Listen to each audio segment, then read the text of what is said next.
The Omnideoist Theory is the theory that there exists an infinite area all around us that is beyond the realms of human comprehension. This area is known simply as the realm. The main areas of the realm are inaccessible to average humans, and only when one is dead or already existing in them may they be seen. The reason for this is that the realm lies in the fourth dimension. Therefore, the main areas exist in directions incomprehensible to the average human mind. For this reason, the beings that populate it, known as the entities, exist only in the realm. These entities aren't human, nor do they share any manners, characteristics, or personalities as Earth's inhabitants. In fact, they are practically a different being altogether. The beings roam the realm and feed on belief. When you, or any third-dimensional creature, admit your allegiance with an entity either through physical action or mental decision, it grows in power. The entities will roam the realm of the mortals and will reveal their figures only when absolutely necessary. Because the entities can only show their full form in the fourth dimension, they can only reveal a fraction of themselves at a time. This can be through thought, real-world events, or physical contact. When someone becomes fully aware or spiritually aware that an entity is present in the realm, it grows in rank. When belief in the entity drops, so too does the rank of the entity. When an entity plummets to the lowest rank possible, its actions as a high-ranking entity are halted, and it is given the option to restart his career and be forced to roam the realm as a petty entity, or return as a soul to what is known as an area. An area is a section of the realm which is owned or rented out by a high-ranking entity. This can be a heaven or hell, as referred to by the humans, or a state of being, as is believed by other creatures of the third dimension. Mortals, when they die, are given the option to become an entity and begin wandering the realm, or become a soul and enter an area that is owned by their entity of choice. When a soul joins an entity in their area, the entity boosts incredibly in power. To make an area appear more attractive, an entity will usually market their area as a peaceful place and make the experience of the area enjoyable. And any time a soul is given the option to abandon their life in the area and become an entity, but most souls enjoy the area enough to stay. When an entity accumulates enough followers and reaches a high enough level in the realm, they begin to develop a strong and noticeable control over it. This control is subtle, as all entities own the realm in their own way, but strong enough to make small changes. They will be able to perform minor miracles, and if they have many followers, they are given the ability to enlighten certain individuals.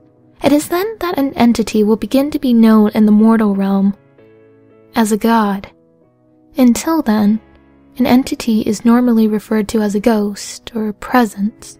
The more well-known and popular an entity is in the third dimension, the more powerful it becomes in the realm. When it has reached a high enough level, an entity is given the choice to either stay itself and be enabled to develop more control over the realm as a whole, or specifically develop more control over the third dimension, almost to the point where they are able to inflict physical harm on certain individuals. So my plea is this: to all paranormal fanatics who in the dead of night read over literature marketed towards those who will believe in them, keep dismissing them as fiction. Please, keep dismissing the arguments regarding the story's legitimacy. Don't think too much about what the story suggests you do to summon the creature. If you see a flitter of unusually fast movement out of the corner of your eye, keep concluding that it was a trick of the light, or your overactive imagination. And when you see one of them staring at you from a dark corridor or in the shadows who matches the depictions exactly of the creature you just heard of, know that you can't believe everything you read about.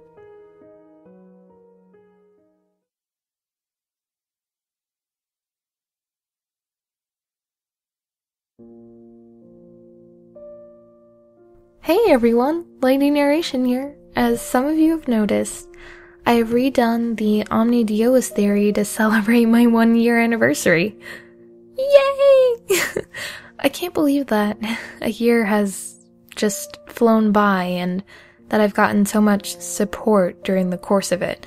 I wanted to thank all of my fans for encouraging my work, as well as the other narrators as well, especially Whispers Beyond. Everyone helped me push myself to bring you the next best thing, for me to keep improving my craft and letting you guys listen to it. And I also apologize that I haven't been posting as frequently as I should. Life happens, especially with work and school. Alright, I have an announcement. As some of you have noticed, many narrators have a persona that they identify themselves with, such as MCP with the blue alien tentacle man, Creeps with the Pikachu mask, and so forth. I've sat down with my persona and the stories of how she came into this world and how she acts just flooded my brains with ideas.